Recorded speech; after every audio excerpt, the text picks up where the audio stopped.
Ali and Mates. Ali and Mates, let's go! Hello and welcome to Ali and Mates. This podcast is all about learning cool stuff about this wonderful world God created. Ready, everybody? Let's go! Fun fact of the week. Hold up your left hand. If you're not sure which one that is, ask a grown-up to help you. Now, wiggle your fingers. The right side of your brain is helping you do that. The right side of your brain controls the left side of your body, and the left side of your brain controls the right side. In most people, the left side of the brain also helps you with things like talking, counting, and solving puzzles. And the right side helps you understand feelings and recognize people's faces. Final fact, you can't tickle yourself because your brain can tell the difference between unexpected touch and expected touch. And you cannot trick your amazing brain. Sayings explained. Welcome to Sayings Explained, where we take funny sounding things grown-ups say and figure out what they really mean. Today's saying is, On the back burner. on the back burner. Imagine you're cooking on a stove. The front burners are where you cook the food you're focusing on right now, because there's boiling water and there's things burning and you need to concentrate on those pots. But if you've got a pot that you don't need yet, or the food is just simmering away and doesn't need much attention, you slide it to the back burner. It's still there, but you'll focus on it later. So, what does that mean to us? When someone says a job or an idea is on the back burner, it means they're not doing it right now. They'll get to it later because something else is more important at the moment. So, if I want to play with my toys, but I have to clean a room or something, playing goes on the back burner? Exactly. It doesn't mean you'll never get to playing. It just means it's on the back burner until the important stuff is finished first. Another saying explained.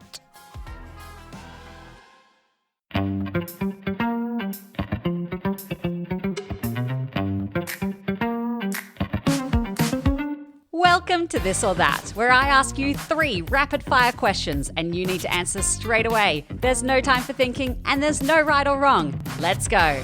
Would you rather go to a water park with slides or skiing at the snow?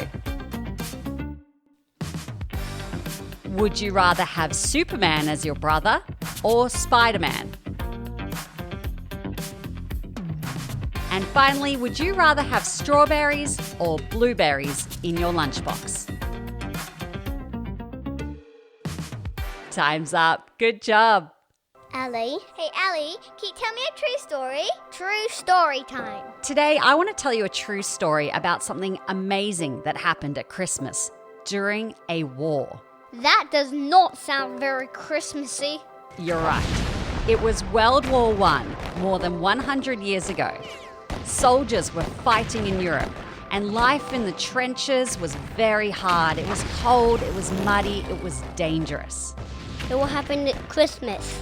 Well, on Christmas Eve in 1914, something very surprising happened. Instead of gunfire, soldiers started singing Christmas carols. The British soldiers heard the German soldiers singing Silent Night in their own language. Did they stop fighting? Yeah. On Christmas Day, soldiers from both sides came out of their trenches and they shook hands, they shared food, and even played a game of soccer together in the middle of the battlefield. That's incredible. It really was. For one day, enemies became friends because of Christmas. Did they stop fighting forever? Sadly, no. The war continued the next day. That's a cool story, but also a bit sad. But that Christmas truce showed the world that even in the darkest times, the light of Christmas can bring hope and peace. That's what Christmas is all about. Jesus came to bring peace on earth and hope to all.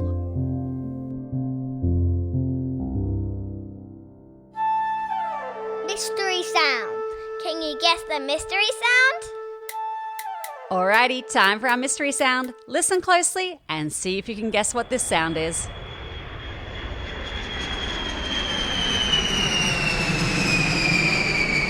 If you guessed a plane flying overhead, you're spot on. Well done.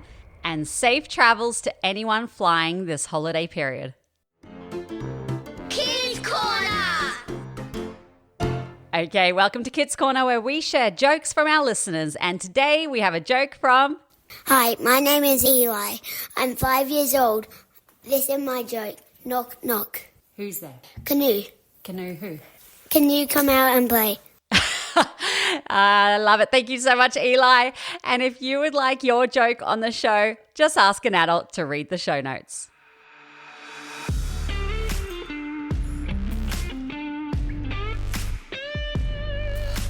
Hey kids, it's Safety Sean here with today's safety tips.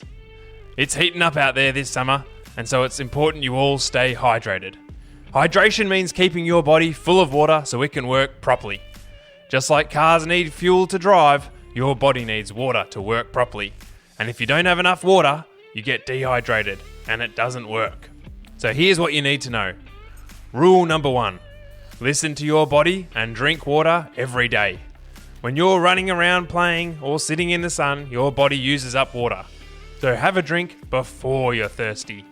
If you feel tired or dizzy or get a dry mouth, that's your body saying, hey, I need some water. So stay hydrated. And rule number 2, choose water first. Fizzy drinks and juices might taste sweet, but they have lots of sugar and other nasties that aren't so healthy for you. So keep a water bottle handy and choose water. Water is better. And remember, a hydrated person is a safe person, and safe people make me happy. This is Safety Sean, signing off.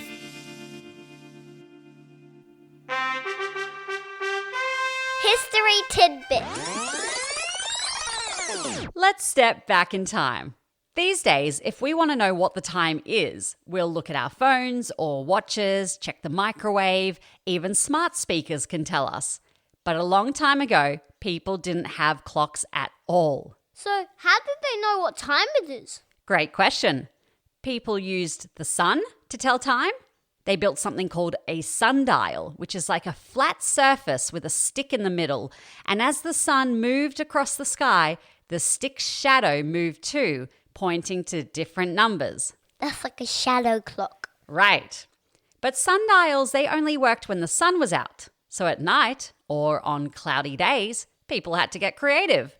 They used hourglasses filled with sand, or water clocks that dripped water at a steady pace. What if they needed to wake up really early? Well, some people had roosters to crow at sunrise, and others paid someone called a knocker-upper, a person who walked around with a long stick and tapped on windows to wake people up. That's a real job. Sure was. Before alarm clocks, people had to rely on nature or neighbours to stay on schedule. Can you pay me to wake you up?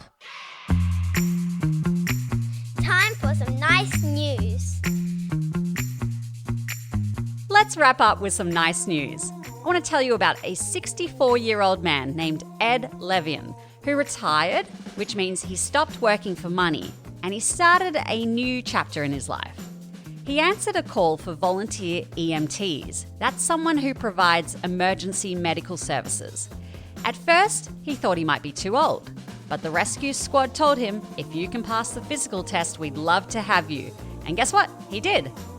And since then, Ed has worked for more than 10 years for free as a volunteer, helping people in emergencies and making a real difference in his community. Now, at age 76, he's training the next generation of rescue workers. It just shows you're never too small or never too old to help. Before I say goodbye, let's check how well you've been listening. Question number 1. Which side of your brain controls the left side of your body? Good job. It's the right side of your brain. Question number 2. In the true story from World War I, what song did the German soldiers sing on Christmas Eve? Silent Night. Well done. And final question, what does it mean when something is on the back burner?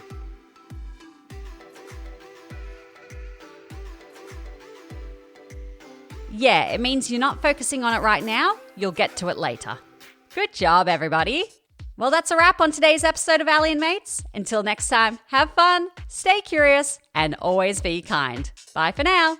See you later, alligator. Don't forget your toilet paper. Goodbye. Safety Sean's safety tips. Safety Sean's safety tips. Being excited and a deep voice is a hard combination.